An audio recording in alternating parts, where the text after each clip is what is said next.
Hello and welcome back to Perspectives, bringing you our daily dose of news and views covering the topics we hope are relevant to you. Today, an in-depth study of Sikh migrants trying to get into the USA, both legally and illegally. More evidence of violence now breaking out openly against minorities in India from extreme right-wing Hindus, egged on by, of course, the RSS. In Canada, the fatal stabbing of a young Sikh and Sikh Canadian history and culture is given a boost after the Canadian government promises a huge investment to help various projects. Well, joining me as always for Perspectives is our very own correspondent in Canada, James Cousineau. Good morning, James. Good morning, Angus, and good morning to our amazing viewers out there. I hope you had a wonderful weekend. Indeed, and together James and I will be bringing you our perspectives on the daily news affecting the Sikh community across the world. And of course, as usual, we'll be taking a look at lots of your great comments which have been filling up below our videos, so thanks so much for those as always. Right, James, let's get on. What have you got to start us off with today? Well, we have seen a big announcement by the Canadian government who's going to make a large investment in celebrating Canadians of Sikh heritage and their contributions to Canada going all the way back to the First World War. So this is a huge boost. It's over $12 million over the next several years. And parts of that funding are going to go to the to various museums to create specific projects that are focused on that topic. Now, Kamal Khera is the Federal Minister of Diversity, Inclusion, and Persons with Disabilities. So she made this official announcement alongside with Harjit Sarjan, and people know him as the King's Privy Council or the President of the King's Privy Council to Canada, and the Federal Minister of Emergency Preparedness, as well as the Minister of the Pacific Economic Development Agency of Canada. So he wears a lot of hats, but he was quite proud to be able to stand beside Kamal and make this huge announcement. Now, what they have done is taking the Sikh heritage that is already on display in certain museums and public areas in the country, and they're going to expand on that. One of the investments they're making is in the Indus Media Foundation, and they want to share the military heritage of both Sikhs and other Indian soldiers in the First and Second World Wars through a short film documentary and other projects there. So that's pretty cool, and that'll be exciting to see. Starting in 24 to 25 for the fiscal year, the governments will also invest $11 million over 2 years to build new museums and cultural centers that celebrate Sikh history and really celebrate the Sikh arts and culture.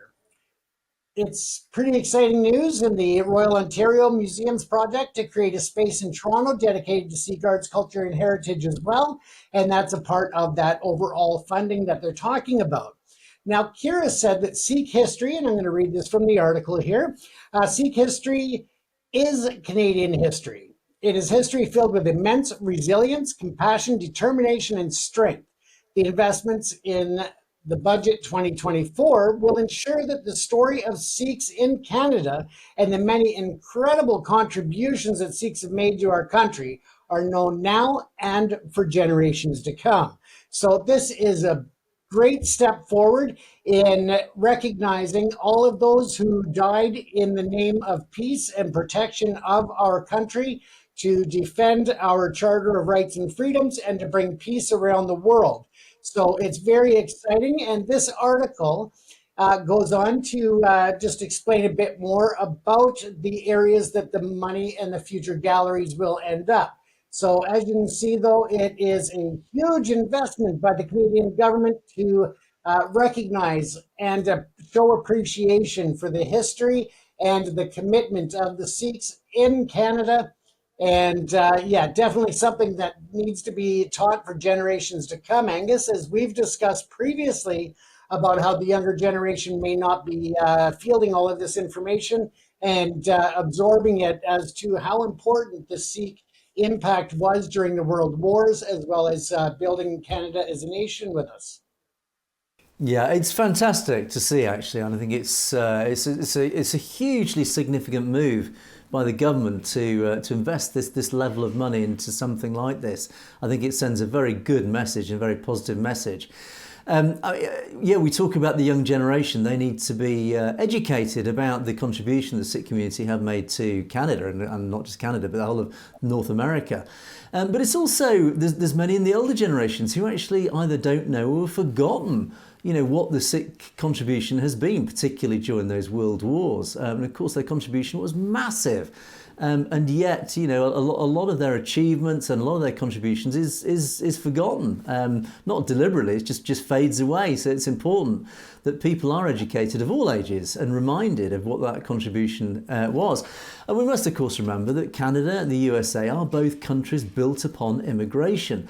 And it was interesting, James, your story you did a while ago, covering it was some immigrants at the turn of the 20th century. And it was celebrating, was it a mill or something? You can remind me, James. But yeah, I mean, we forget just how long ago Sikhs started arriving in Canada. It was a huge, it was 120 plus years ago. Again, when Canada was still essentially a very pioneering country. And of course, they, like many of their fellow immigrants of all nationalities, built lives, built commerce, built their whole families, everything.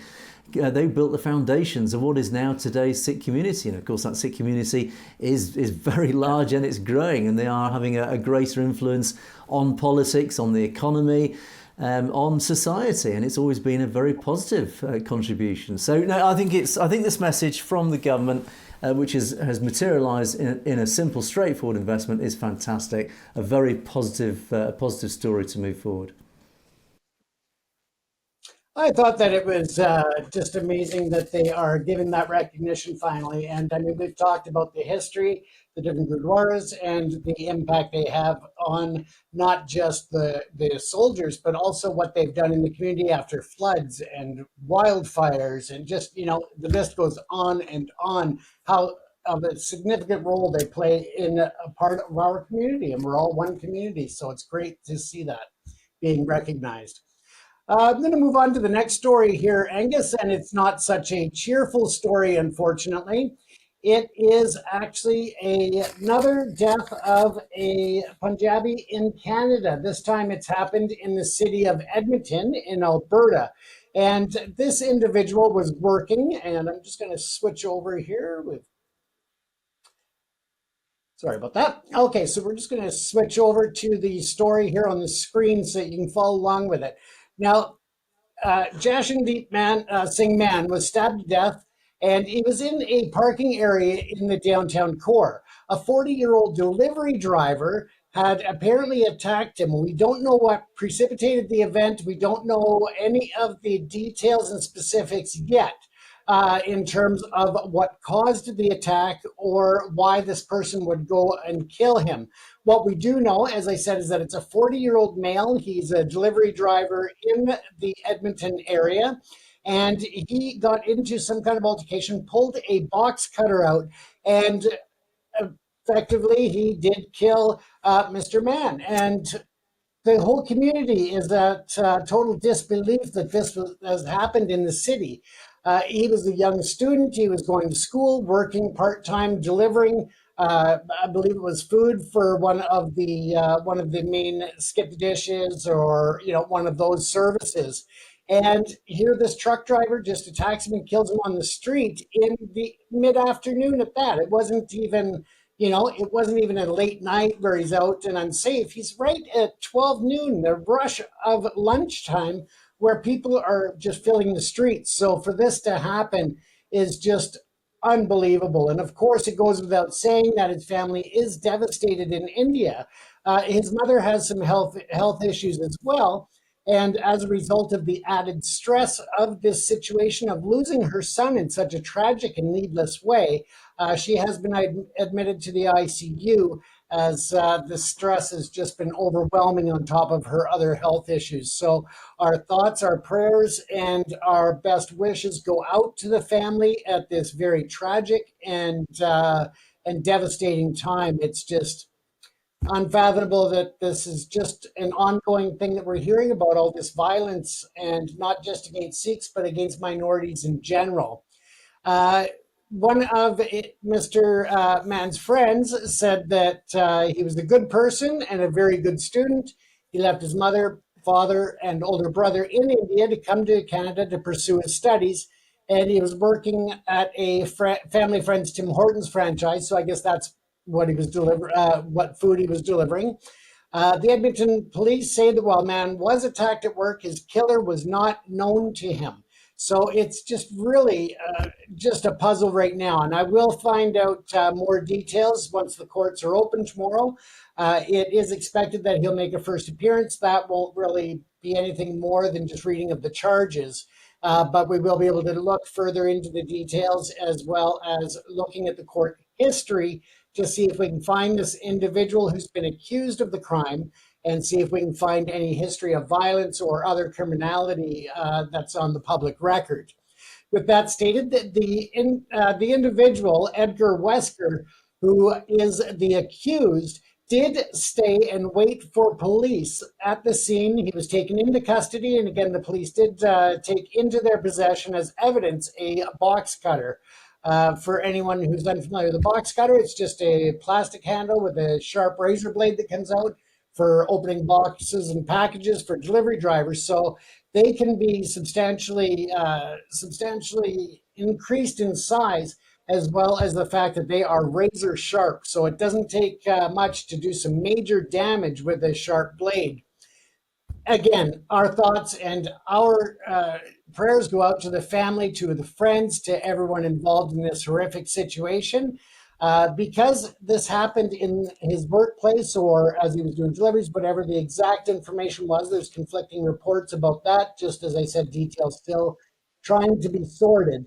But the Occupational Health and Safety Organization of Toronto and Ontario, or sorry, of Alberta and Edmonton are fully investigating as well as a workplace incident.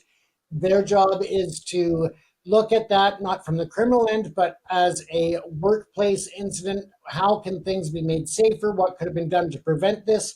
And what can we learn from it? And unfortunately, hindsight's always 2020, and it won't help this poor Mr. Mann, who is just trying to make a better life for himself.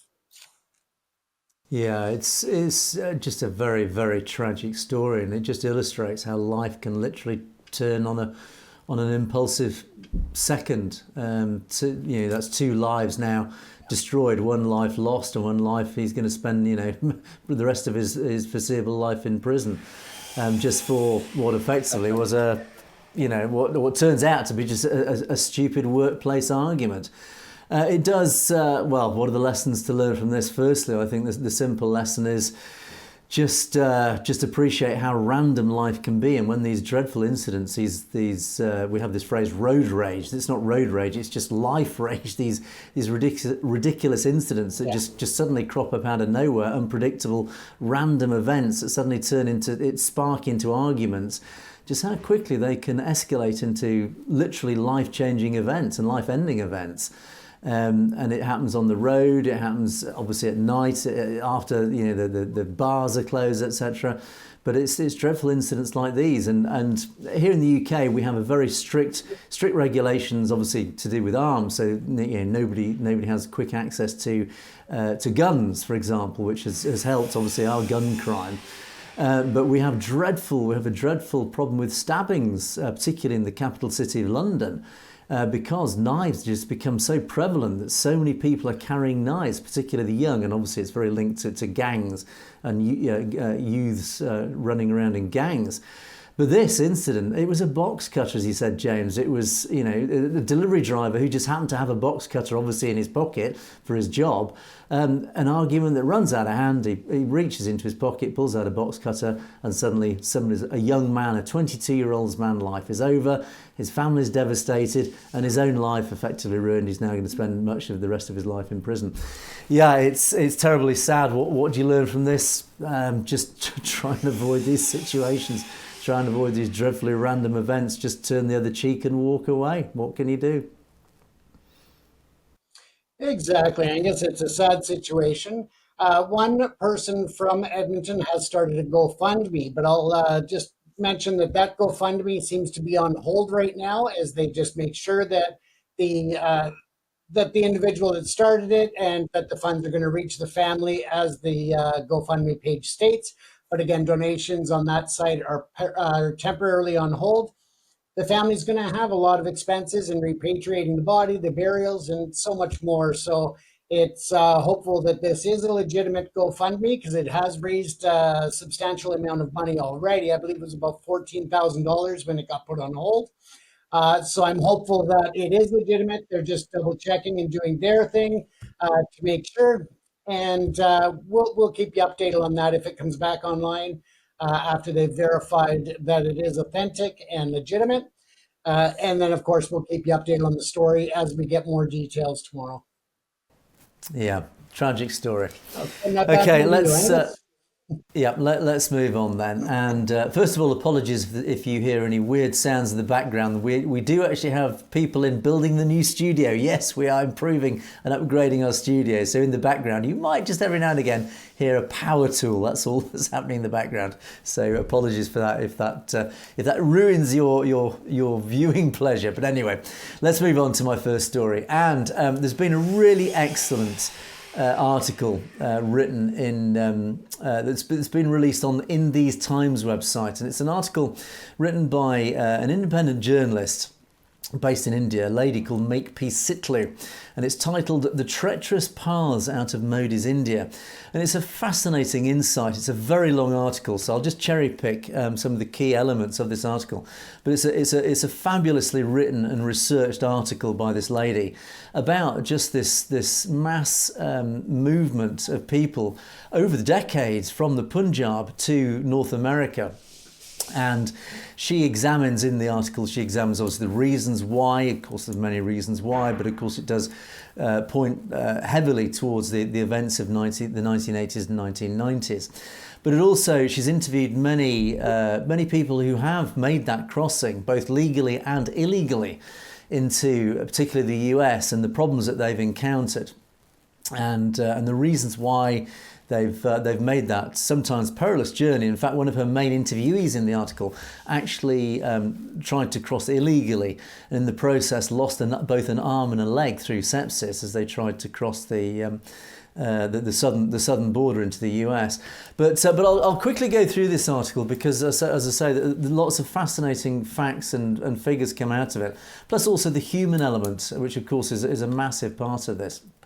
And she said, in 2022, just a couple of years ago, the US Customs and Border Protection Agency saw a record high of just over 63,000 Indian migrants apprehended at the southern border of the United States. That's more than double the number from the previous year. And in 2023, the number increased yet again to nearly 100,000 migrants, accounting for 3% of all migrant crossings there. Mass Indian migration has become so widespread that migrants have coined the term donkeys to describe their rapidly growing numbers. And this term originates from the Punjabi idiom meaning to hop from one place to another, and the English word donkey, both referencing the long walks immigrants undertake. And the trend is so noticeable that in 2023 a Bollywood movie was even made featuring one of India's top stars using the term as its title. But the reasons for this rapid increase are a lot more serious than the movie portrayed. And according to US Citizenship and Immigration Services data, in 2022, India became the third leading country of origin for successful defensive asylum seekers. That's after China and El Salvador, where many migrants have fled political and religious repression and gang-related instability, respectively. So India, now the third highest for political asylum. What does that say? Of course, under the BJP and Modi, India has been downgraded by multiple international watchdog groups. Of course, we've reported that regularly, how global groups like Global Democracy Index and Freedom House have condemned India for its falling and failing democratic credentials. And of course, they've labelled India as a flawed democracy, an electoral autocracy, and only, quote, partially free. So it is not a free and democratic nation. Now, while the Biden administration takes note of the repressive or unstable conditions in countries like China and El Salvador, of course that's well publicised, it has neglected the increasing hostility towards minorities in India, evidenced by both its asylum policies and continuing diplomatic ties with Hindu nationalist Prime Minister Narendra Modi. Yes, of course, we have seen Narendra Modi shaking hands with President Biden. And of course, no public mention of this failing democracy and this clear and abundant abuse of human rights. And likewise, although there has been a very powerful, strong core group of senators who are now fighting very hard legally to install legislation to combat this, the administration itself, the Biden administration, has been seen as particularly weak and hypocritical in welcoming Narendra Modi to the US. Now, state repression has worsened dramatically for some government critics and religious minorities. Of course, Muslims, Christians being particularly targeted, and of course the Sikh community targeted in the Punjab. Besides using fringe Hindutva groups to attack religious and ethnic minorities, Modi's government has led campaigns demonising Muslims and Sikhs and passed laws to disenfranchise, evict and detain them, on the ground, particularly with Muslims, that long-standing Muslim citizens are in fact illegal immigrants in their own country. Indian Christians have also been persecuted, including by being subjected to forced conversions by Hindu rights groups. Now, less attention has actually been paid to India's Sikhs, an economically affluent community that represents less than 2% of India's population overall, but make up the majority of the northwestern state of Punjab. Now, some anecdotal evidence suggests that Indians seeking asylum in the US appear to be disproportionately from the Punjab compared to other states like Gujarat and Haryana, with Punjabi now the most widely spoken South Asian language in US immigration courts. Now, that's partly because Sikhs' comparative wealth makes it easier for them to emigrate than other Indians. But it's also because many Sikh Punjabis have been vocal opponents of Modi's government, leading recent farmers' protests against the BJP's corporate-friendly agricultural reforms, and in some cases opposing Hindu nationalist attacks on religious and ethnic minorities. Of course, the Sikhs have been well known to be the leading vanguard. They are the front. They are the most courageous to stand up to Modi's oppression of minorities' rights. And of course, they are bearing the brunt of that oppression now because of their stand against this. And one of the interviewees in this article, he hadn't wanted to leave India, but says he was forced to due to religious persecution as a Khalistani. It becomes a common theme, this. If you are a Khalistani, of course, many Khalistanis have fled India because of the persecution by simply standing up for wanting self-determination. But within India, the term is being a Khalistani is tantamount to calling someone a terrorist. We've referred regularly to Modi's tactic of labelling anybody who supports Khalistan as a terrorist. And Sikhs who dissent from Modi's government are often smeared with a label to discredit their advocacy or political participation. When Punjabi Sikhs rose up as a mass movement against Modi's corporate-friendly farm laws in September 2020, this is the first farmers' protest 3 or 4 years ago, the government immediately cast them as anti-national separatists. On social media, violent calls were made to repeat 1984, of course referring to those genocides of 1984, when ethnic targeting of Sikhs led to a widespread massacre that left thousands dead, tens of thousands dead in fact. As the US State Department's report on international religious freedom has found, Sikhs have also been targeted by Hindu nationalist groups for refusing to donate to the construction of a new Hindu temple and for offering worship space to Muslims. Now, the fact that more recently Indian migration is also increasing, even from states like Gujarat, that's the northwestern province that Modi himself governed for 3 terms, of course, and which is often cited as a model of his success, demonstrates the gaping cracks in India's positioning as a democratic economy on the rise. Now, this is interesting that there is an increasing number, even not just from the Punjab, but from one of the model states of India, supposedly one of the most successful states of India, Gujarat. So what is that saying about what's happening truly in India? Now, to reach the US, these migrants, particularly the illegal migrants, are paying thousands of dollars to a well-connected network of smugglers who operate in India, Europe and across Latin America to get these people into the US. And one young man told the reporter that they'd already paid $12,000 to an agent from his village for 2 previous failed attempts, but he was trying again for the 3rd time, with the expectation he'd now have to pay $160 to acquire a visa in Nicaragua as part of that route, and yet another $6,000 upon reaching the United States. Passengers reportedly had paid anywhere from $48,000 to $150,000 to try to reach the US. And in Punjab, the term agent is used loosely to refer to travel agencies, many of which do operate these illegal immigration services. But for Punjab's youth, these exorbitant fees that agents are charging are seen simply as an investment to a better future. And Singh's journey, this one of the interviewees who she interviewed, his journey, for example, was made possible by an intricate network of friends, family and Punjabis already living abroad. And the cost came to a total close to $50,000. So it's a huge amount of money these people are having to come up with.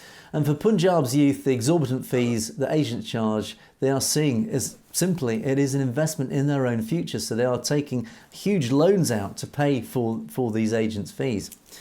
Now, the article looks back at a lot of the history of the Punjab and, of course, raises up what happened in 1984.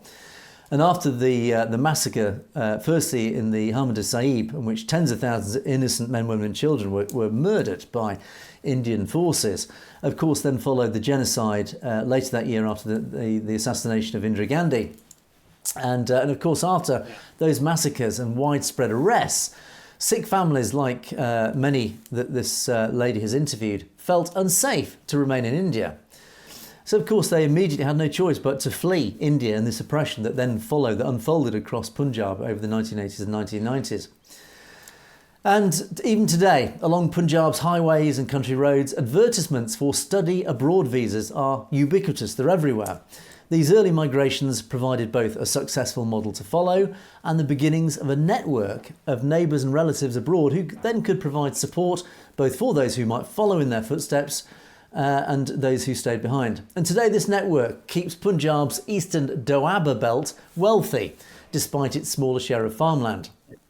And overall, India apparently receives the highest inward remittances worldwide of nearly $90 billion, with nearly a quarter of that money coming from the United States. So that is a huge influx of money coming into India, $90 billion from the United States. That's personal wealth moving back, being paid back into families back in India.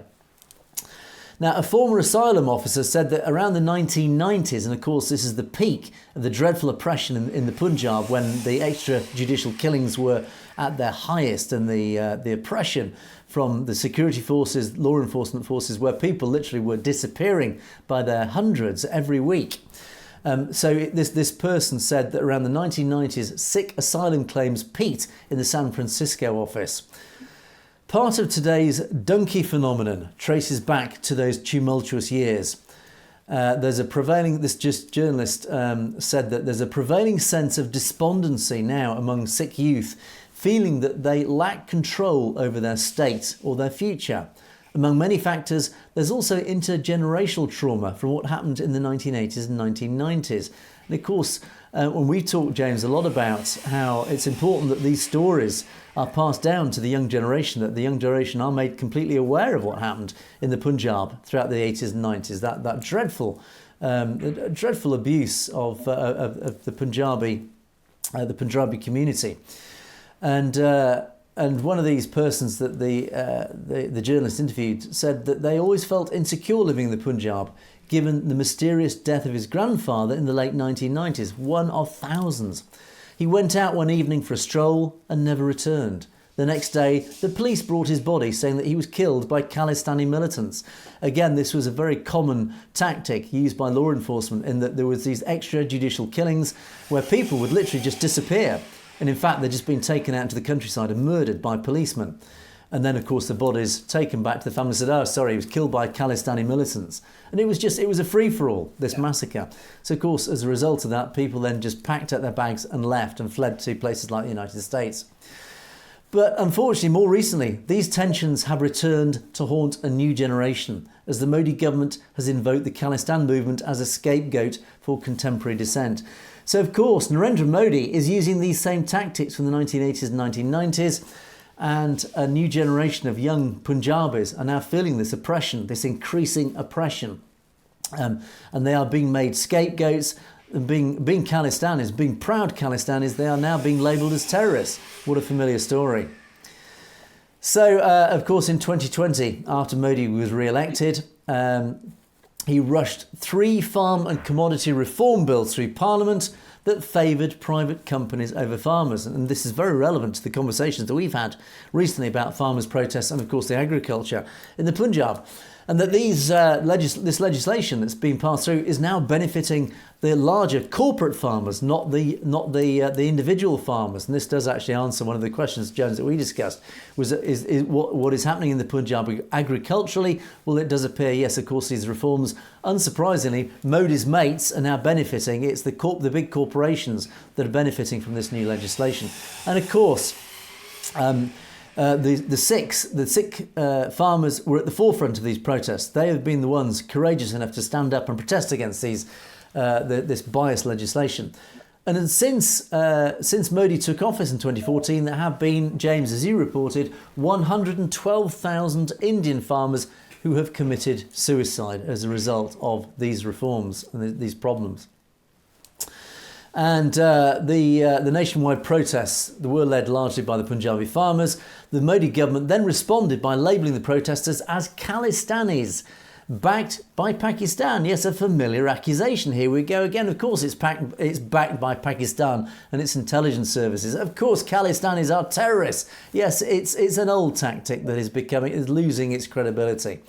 And at least 700 protesters died over a year of demonstrations. Many more were arrested and detained, including more than 200 Sikh activists. But the political situation in Punjab has worsened. For example, Punjabi actor singer Deep Sidhu died in a car accident, very suspiciously. Punjabi singer Sidhu Moosewala in a shooting. Conspiracy theories, of course, have now spread among many protesters that the state were involved in both those deaths. And of course, we've reported on Amritpal Singh and what's happened to him. He's now an elected and democratically elected member of the Lok Sabha, yet he now resides in jail. And according to one of the interviewees in the article, the political climate has become so intolerant that many Punjabi pop singers are now living outside of India, including Canada-based Diljit Dosanjh. In 2022, India became the 5th leading country of origin for individuals granted asylum in the United States, with the majority of those approvals based on political opinion, 51%.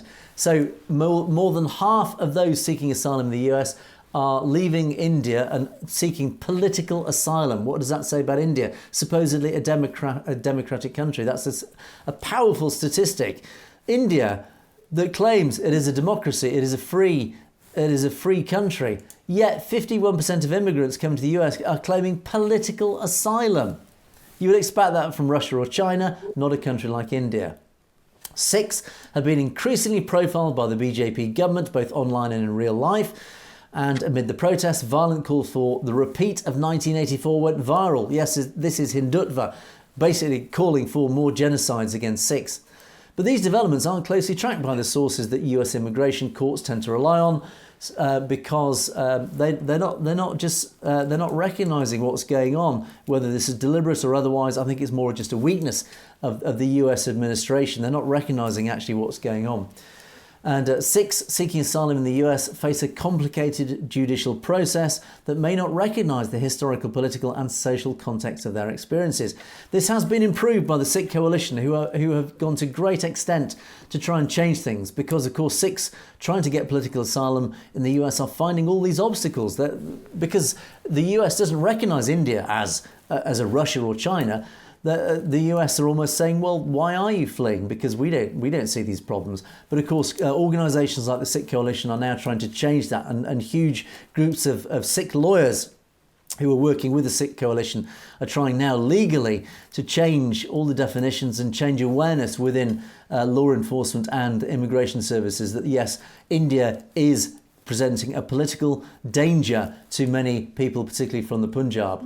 And the judges are now citing these stories at the end of their orders when they're rendering their decisions, when they are granting political asylum to Sikhs. They say that not only is there evidence of persecution in India, there is evidence abroad. The judges are now connecting the dots, finally. So I do urge people to read that article. It's a very good article. Unfortunately, we've gone at great length, and I've even I've just cherry picked some of the key elements in there. But it's a very, very in-depth, well-researched article about the problems that Sikhs have encountered and the sheer numbers now who are fleeing the Punjab. Obviously, in the past, the mass influx during the 1980s and 1990s because of that dreadful oppression of the Indian government. But of course, it's happening again. That oppression is mounting. And the US, Canada, and of course here in Europe, we are now seeing an increasing influx of Sikhs fleeing the Punjab for these very reasons. There's no disputing this. This is happening. It's real. India it's a shameful situation for a so-called democratic country, James. I mean, the fact that we are now seeing an increase in Punjabis fleeing to the democratic West, what does that say about India?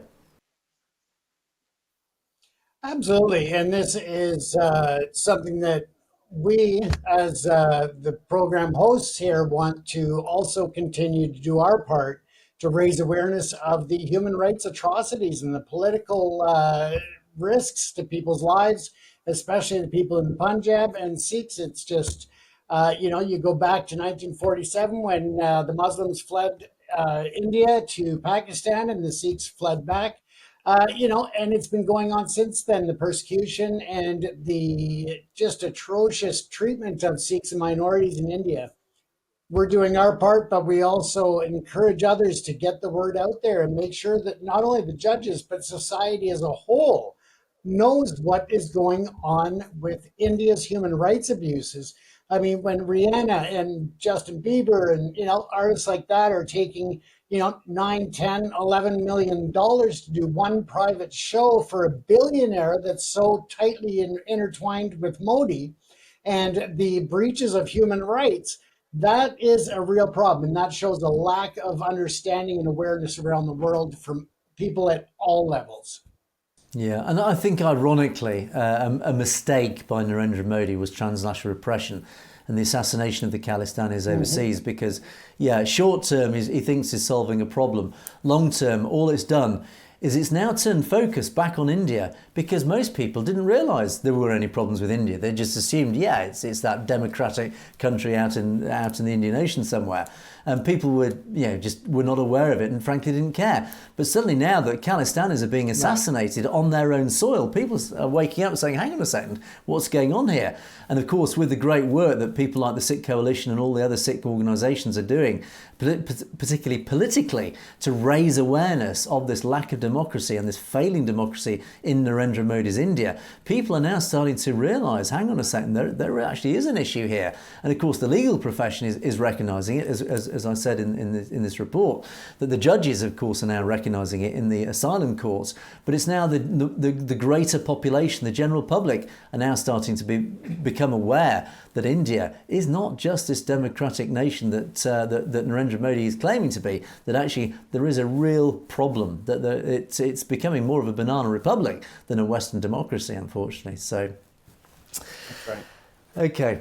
Let's move on. We spent a lot of time on that article, but it was worth it because it's a fascinating article. As I say, it's extremely well researched, lengthy article, and it's just a shame I can't give you the whole article over a full hour. But anyway, let's move on to my second story, and again it is linked to my first article. It's a story that's come out of India, particularly in Uttarakhand.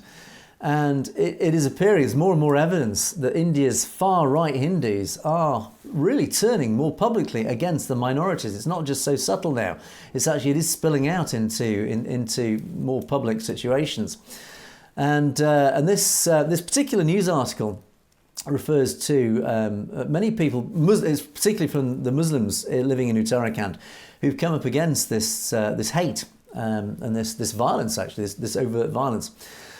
A year after extremists forced Muslim neighbours from their homes in India, victims live in despair as their tormentors seek to drive Islam from what they consider a Hindu holy land. Now, one particular individual in this article, a gentleman called Muhammad Salim, shudders when he remembers the campaign that erupted only a year ago, against his Muslim minority community in a place called Parula, a seemingly sleepy town surrounded by hills in the northern state of Uttarakhand. Now, Salim, whose clothes shop was looted, he now lives in basic accommodation with his family 60 miles away in the city of Haridwar, but he's struggling to make a living. And Rakesh Tomar is one of those who celebrated his departure. Now, this hardline Hindu nationalist activist who's based in the state capital of Dehradun, he spouts hate-filled rhetoric against a minority that he feels threatens him. And as he says, Uttarakhand is the holy land of the Hindus, referring to the shrines around the sacred headwaters of the Ganges River in the state. We will not let it become an Islamic state under any circumstances, even if we have to sacrifice our lives for it. Now, only 13% of Uttarakhand's 10 million people are Muslims. Much of the hatred last year was fueled by love jihad conspiracies, claiming predatory Muslim men wanted to seduce Hindu women to convert them. This was something spread by the RSS. Crude but effective, they are shared widely online, poisoning centuries of relative harmony in the area. Here we go again. This is the Hindutva, the RSS, online hatred, spreading deliberate division. They're spreading this misinformation, these very cleverly worded and cleverly targeted campaigns to try and create divisions amongst the communities. Here they're claiming this love jihad conspiracies, where they're claiming that Muslim men are deliberately targeting Hindu women to seduce them, to convert them over. I mean, it's just nonsense. Many were shared by activists like Tomar, supporters of the ruling Hindu nationalist BJP, and the BJP's nationalist rhetoric has left India's Muslim population of more than 220 million fearful for their future. What a great legacy, Narendra Modi. You've got 220 million people of your population now living in fear.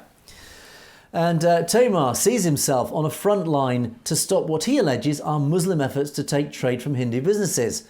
We started an initiative where Hindu shopkeepers put nameplates outside their shops so that Hindus buy goods from them. The economic boycott will curb trade jihad waged by Muslims. It's a tried and tested tactic. In Parula last year, the attacks on Muslims were preceded by a poster campaign plastered on Muslim homes and businesses telling them to leave. Crowds demanded the forced migration of Muslims out of Parula, where some 500 Muslims had made up only 5% of an otherwise Hindu town of some 10,000 people.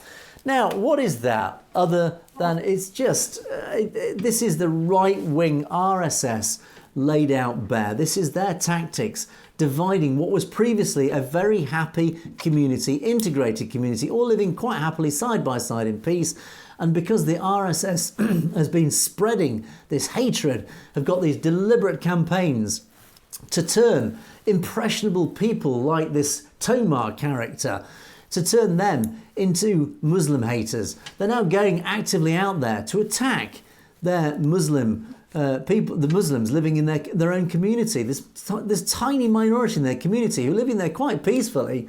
They're now turning on them violently. They're making their lives a misery. They are driving them out of their community. This is part of this Hindu Rashtra, where they want to get rid of the Muslims, the Sikhs, the Jains, the Christians. They don't want them living in their community. They are deliberately driving them out. I've never actually read anything so overtly racist, more than anything else. And this is happening within India on a daily basis, James. This is shameful, isn't it? It is, and something that we've been reporting on for quite some time now, and it just continues, and it's getting worse, not better. Once again, if we go back to what you were stating earlier about Modi and Biden meeting, I think that they are going to have some closed-door discussions about human rights and about what's going on throughout all of India, whether it's the north, the south, the east, the west. There's a lot of concern there, and I think that there will be behind-door discussions. I think that by bringing it publicly to the media and to the media releases or press conferences, that would shut the door to any discussions. Modi would just block that right out. So I think that there is a political way to handle the discussions. I'm very hopeful that the U.S. will do it, but how much they are willing to put at risk of pissing off Modi is the next question. So how hard will the U.S. push? Between that and the fact that there's a federal election coming up is anybody's guess as to how far they're going to go. But The international political community needs to grow some balls and stand up to Modi and tell him that this has got to stop. Yeah, you're right. It can only come from pressure from outside.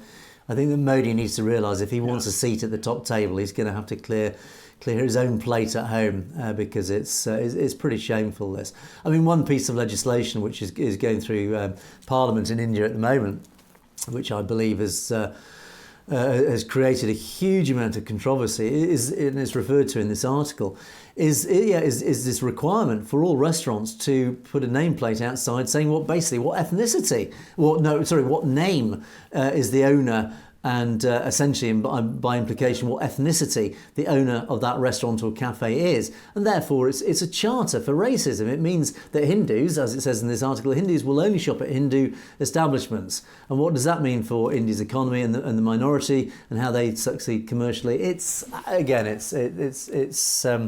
division. It's apartheid in many ways. It's almost a perverse version of apartheid. It's from a supposedly democratic country. I think it's an outrage. But there you go. Right, for the purposes of time, James, let us move on, and let's move on to our comment section. And unfortunately, James, we've been told off in our first comment. Kanwarbir Singh has given us a very forthright... a very forthright telling off, saying that unfortunately during our show last week we showed some wrong footage and some inappropriate footage. All I can say is I'm desperately sorry. On behalf of the whole team, we're very sorry if this happened. By way of mitigation and by way of explanation, when we put the show together, we are under a huge deadline of time because, of course, we record the show and the show takes over an hour to record. And then the editing takes several hours to edit. But we're also trying to get this show out because it is all very time sensitive. We have to get this show out as quickly as possible. So, of course, the whole process is a mass rushed process, which means everybody's working flat out. And unfortunately, when you're under that sort of pressure, with that sort of deadline, mistakes are made. We are only human. We are doing our best. We will make sure that we continue to do our best to ensure that there are no errors. So all I would say is a huge apologies if that detracted from your viewing pleasure, and we will do our best, James, to make sure that silly mistakes like this don't happen again in the future. We consider ourselves well told off. Absolutely. Yeah, absolutely. And, accidents happen, we learn and we try to improve. And that's our guarantee to you, is that we will try to prevent that from happening again. But accidents do happen. We are human, but we will work on it. And we appreciate you pointing that out because we may not have been aware of the error had it not have been you taking time to point it out to us. So thank you. So thoroughly chastened, let's move on to the next comment. Parminder Singh. Now we refer to organised crime and crime generally, which we did of course touch on in that show. Since Lawrence and Goldie Brar are known to extort money from innocent people, including Punjabi stars, they hire local gangs to do drive-by shootings to scare people. It's shameful. The Indian government is protecting Lawrence and he continues to do his dirty deeds behind bars. I think both sides are hiding criminals. This is interesting. There are a lot of drug dealers hidden under the Khalistan movement, so India is using any criminal they can find. The Canadian system have no clue how criminals and corrupt work in our community. Well, there's a lot of things pointed in this comment. I don't want to get down this rabbit hole too much. Organised crime and crime gangs are prevalent all over the world. They're in India, they are across the West, and of course law enforcement are doing their absolute best to try and clamp down on this. Unfortunately, these networks are very often linked internationally. They are global, many of these criminal networks, and of course we've reported on, we do know that India, and particularly the Indian intelligence services, has a lot of links with crime gangs across the Western world. We do know it's in Dubai, in the Middle East, but of course across the Western world and particularly in Northern America. And of course it is natural that when those tools of the Indian government and Indian intelligence services are used, they will of course enjoy the protection domestically in India of the Indian government because it suits them to protect these individuals. James, any comments on this? It's a bit of a rabbit hole, this one. And there's a lot of gang activity, whether it is within India or exterior to India. Breaking news tonight is that one of the neighbors' homes of Sikhs for Justice lead counsel, Mr. Poonen, one of his neighbors' homes were burnt down, causing over $500,000 in damage. I'll cover that story tomorrow night. But again, it is the far reach of the gangs and the crime. It's not just in one region. The gangs are just spreading out like wildfire. Yeah, and unfortunately, we do know that the gangs are used by India to target Khalistanis. So it's very hard to try and pick apart the truth and work out, is it just inter-gang warfare, or is it something more sinister? It's a very tough one to call that one. Right, we then had a comment from UCore saying, thank you for our efforts, thank you for your comment. But this is a very interesting comment about, we talked about the contamination and Punjab being the cancer capital of India. And this commenter makes a very interesting comment saying that they had studied environmental science and got to know about coal burning power plants and how much poisonous gases are emitted by those plants. Of course, massive, we do know this. And there are 5 or 6 of these plants in Punjab. And you're worried about how these gases turn into acid rain, which seeps into the soil and, of course, then contaminates the agriculture thereafter and, of course, the water supplies. We need dams and solar power. Yeah, we need renewable energy, of course. The air in the Punjab is getting very toxic. I don't know how many people will survive. There are so many people with cancer in the Punjab, of course, yeah, as we reported. And of course, Bhagwan Man, the Chief Minister in Punjab, never seems to mention this topic. We wonder why. Well, we all know why. Then S. Simba replies, I agree with most. Also, not forgetting that most of India is polluted. New Delhi is worse than Punjab. Yeah, and in fact, last year I remember reporting over a week or two, maybe even longer, the desperately terrible smogs that were covering Delhi, and the statistics, the number of people that were dying every year from these poisonous smogs created by pollution, primarily traffic more than anything else, and that there are special task forces in Delhi trying to tackle these. Now, of course, Delhi is the capital, and when people die in the capital, of course, huge amounts of money is spent to try and do something about this. And in fact, we saw these huge vehicles spraying water to try and dampen down the pollution. But you don't see this in the Punjab. Why not? Well, we all know why not, because who cares about the Punjab? New Delhi doesn't, because the Punjab, firstly, it's the Punjab, it's the Sikhs. Who cares about the Sikhs? And secondly, well, it's hundreds of kilometres away. Why care about them? They don't vote for us. They vote for their own people. So unfortunately, the Punjab is neglected, and it is people like Bhagwan Man who should be standing up and representing the state and saying, why is New Delhi not doing more about this? Why are so many people dying of cancer in the Punjab? Why is nobody doing anything about it?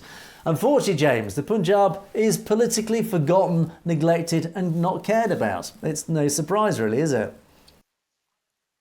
No, it's not surprising at all, but this is an issue again, whether it's the water, the air, the soils. It's a huge issue around the world, but India is top of the list. Not the top, but definitely up there for their contributions to global warming and just the pollution levels that are impacting the health of their own citizens, and they turn a blind eye to most regions. Yeah, and China is way ahead of the curve on this one, because China is one of the largest, or I know is the largest producer and user of wind turbine energy by a long stretch, and likewise solar energy. So China's on it, and okay, China has been criticised globally for its continuing building of coal-fired power stations. Yet it is building for the future. It is building its recyclable energy. Why isn't India? Why isn't Narendra Modi, again, side by side with China in terms of one of the next superpowers? Why isn't Narendra Modi looking that far ahead? Why isn't he building, particularly across the Punjab, its own agricultural power base? Why isn't it building on par with China these huge arrays of wind turbines and solar energy? Yes, it's happening. We do know there are a few billion-dollar projects happening, but it's not enough. India, the most populous nation on earth, has the power, it has the resources, it has the finances, it's got a space program, for heaven's sake. Why aren't you investing money like that in your recycles program so that people in the Punjab don't need to die of toxins from coal-fired power stations, etc., and big industry? So, yeah, that's a big subject. Right, let's move on to our next set of comments. And wow, this I have picked only a few comments from a very long thread that descended into, I suppose, a fairly predictable level of acrimony and argument. And from my interpretation is it essentially was between somebody living in Pakistan and a Hindu Indian, and clearly a right-wing Hindu Indian. Palpreet Kaur said, Kashmir is an integral part of India and it will always be. You take care of your country, we'll take care of ours. Jai Hind. And but RNIJ, who I assume, and I might be wrong here, do correct me if I'm wrong, but I think lives in Pakistan, certainly standing up for Pakistan, says Kashmir is not part of India. In fact, it's been occupied by India like 7 sister states in northeast. And then continues then to say, and I've missed out lots of intervening comments here, okay, I can understand your frustration. Fake profile and name. Yeah, because of course Palpreet Kaur has called herself a Sikh name. And of course the question signs it Jai Hind. It's slightly contradictory there. I don't quite believe Palpreet Kaur is a Sikh, but maybe I'm wrong, who knows. But anyway, RNIJ calls this clearly fake profile out. Kashmir is gone like other 7 states in the northeast. By the way, Kerala, this is turning back on India, turning back on the right wing of India, saying, by the way, Kerala has announced their own foreign minister. You just wait and watch. There are going to be 15 new countries forming within India. So, of course, here we are referring to the potential breakup of India and referring to what's happening in Kerala, which, yeah, who knows, could be one of those states that will break away. Now, Palpreet comes back and says, you're frustrated. Your country is in ruins. Even Balochistan refuses to be part of Pakistan. They despise the country. So this is countered, saying, well, actually, Pakistan is going to probably break up in the same vein. Palpreet then continues, Pakistan is already broken. Balochistan and other states want to be separate from Pakistan. Your army is out there killing people in Swat. Kerala is in ruins now. It's Congress's fault. We'll keep derailing the focus from their water issue. So they're blaming the issues on the Congress party. Of course you would. So clearly you're from the BJP RSS background. RNIJ comes back and says, before focusing on Cousineau, focus on Manipur. Yeah, look what a mess Manipur is, where women are being raped. We've reported on that, James, regularly. While the state is under censorship for past 1 year. Absolutely. Regarding your Cousineau, it's all done by RAW, the Indian Intelligence Agency, as you refer to it, the Indian Terrorist Organisation. So what an interesting comment. As I say, I've missed out lots and lots of ruder comments between the parties in that argument. But it's interesting. I think the interesting takeaway from this is that, there is talk widespread now of the breakup of India and even potentially Pakistan as the counter argument here. But yeah, it's becoming a bit more of a common conversation that there are the states in India that are they're becoming a bit more belligerent, shall we say. They are becoming a bit more independent in their way of thinking. We've referred to here about Kerala, but we also know what's happening in Manipur. Of course, Kashmir and Punjab we talk about daily.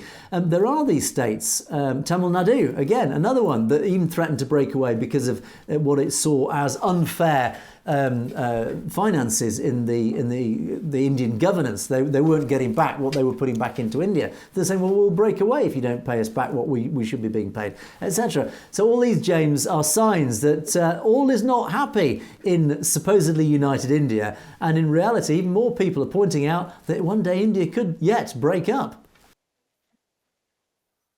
Yeah, and it's really interesting to look at both sides of the we'll call it a debate here in the chat room or on the comment section. So it's great to see that there is an open dialogue. Let's try to keep it respectful of each other, but really drive home your intelligent, well thought out and articulate arguments for both sides, because it definitely educates Angus and I. But we also really enjoy looking at the different views, and that's part of the show. It's called Perspectives for a reason. We appreciate your right to have those opinions, whether we agree or not. We respect and appreciate that. Yeah, so thank you for this thread, which was actually highly entertaining, very, very interesting, very educational, and it gives us a very interesting taste of how our audience feels from the various factions and what their beliefs are and what their arguments are. So, and thank you for keeping it relatively civil. I think there was a few insults flying backwards and forwards, but at least it was reasonably well behaved. So thank you for that thread. And then we talk about Jagmeet Singh. We had a fascinating discussion in our last show about Jagmeet Singh and the NDP, and of course politics in Canada and what could potentially happen over the coming 12 months. We're in a bit of a state of flux. We're in what could potentially be a very dynamic situation. And we did raise a rather interesting, if not slightly mischievous, projection. Could Jagmeet Singh be Canada's next Prime Minister? And of course, unsurprisingly, we got a lot of comments about this. Deep Singh said, yeah, he would make a great PM for Canada, best wishes for him. And of course, lots and lots of supportive comments, unsurprisingly, from the Sikh community, who of course I'm sure would be delighted to see Jagmeet as the next Prime Minister. But Virtuoso comes back and says, not a chance. He's too left-leaning. Ordinary folks won't put up with such far-left candidates. Well, James, is Jagmeet far left? I don't think he is far left. I think he is left-leaning, though, isn't he? I think he's left-leaning, but I wouldn't go as far as to say far left. But yeah, I mean, look at what he's accomplished.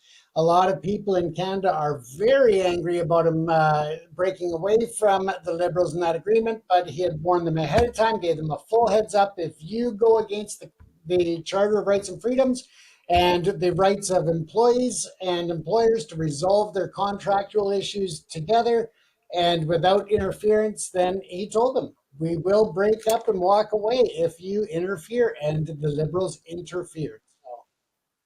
Yeah, and I would actually add to this that for an example of this, I mean, assuming Jagmeet Singh is just slightly left of centre, is my interpretation, is that I would refer you to Tony Blair as an example of this. And it's well known that the centre ground, centre left, centre right, that centre ground is usually the area that dictates the outcomes of politics, because the far left, the left wing and the right wing are usually pretty fixed in their views. They will never change their views. But it's those in the centre who tend to swing left and right depending on the current prevailing mood. And it is that centre ground that then determines the actual outcome of the election, depending which side of the line they go. And Tony Blair was a good example of this. He was left of centre. And when he was first elected, he was unknown. He was a nobody, but he came out of nowhere. And I have referred in the past to, prime ministers suddenly appear quite often out of nowhere, unexpectedly. And Tony Blair was, to some degree, a bit like that. He was left of centre, but he was very much still centre ground. And he became prime minister because, again, that even people slightly right of centre thought Tony Blair, yeah, you will give him a go. So they actually did cross that line to vote Tony Blair into government. And, my feelings of Tony Blair are unprintable for everything that he's done ever since. But I use him as an example for Jagmeet Singh. It is quite possible that those who are right of centre, but still in the centre ground, but who are right of centre, may see Jagmeet actually, yeah, why not? Let's give this guy a go. So I don't think to say not a chance, as this comment is. There is a chance. Admittedly, it's probably not a great chance, but I do think there is a chance. As I say, stranger things have happened. Let's see. But anyway. Harry Sethi says, NDP have only 24 seats. Is it possible for anyone to become PM with so less seats? No, it's not. But actually, no, I say no, it's not. Weird things can happen in politics. And at the moment, they only have 24 seats, but we're talking about the next potential election. And who knows what could happen at the next election. And also, at the next election, it could cause a coalition where the NDP may actually, ironically, be a minor partner, or the smaller partner in a coalition, or it could even be a greater party in a coalition. But the figurehead in that coalition has to be chosen effectively, mutually by both parties. And again, stranger things have happened. It could well be that there could be a coalition government where the NDP actually don't have the majority of seats, certainly not enough of a majority to take overall control, but enough to form a coalition with another party. It could be Trudeau's party again, and who knows, it could be Jagmeet Singh who is elected by that combined coalition to become that Prime Minister, even though the NDP have a small number of seats. James, I don't know if you have any thoughts on that one. Oh, unfortunately, we seem to have lost James. Apologies for that. But we're at the end of the show, so let's just cover the final comment, which is from Gurpreet Kaur. I personally don't feel it will be possible for Jagmeet Singh to be Prime Minister, as the fake narrative against him by the Indian government specifically is quite strong among Canadians. And Ask Gagan says, it's getting strong day by day. We fail spread hate like the RSS.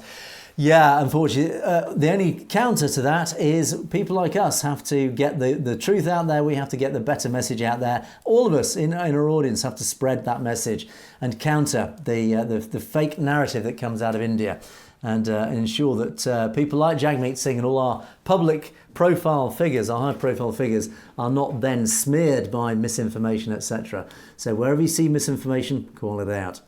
But unfortunately there we must bring things to a close for Perspectives for today. Unfortunately we have lost James, apologies for that. But please don't forget to keep those comments coming in. It does give us loads of really interesting information to check out. And do keep your emails coming in. Of course you can email us at message@satellitetv.com on anything that you'd like to bring to our attention. Do keep the comments coming in though. They always make a great end of show discussion as well for myself and James. But in the meantime, it is a goodbye from me. It is also a goodbye from James. Unfortunately you can't be there to say it in person, but we will see you next time. It's goodbye from us. See you next time. Cheers.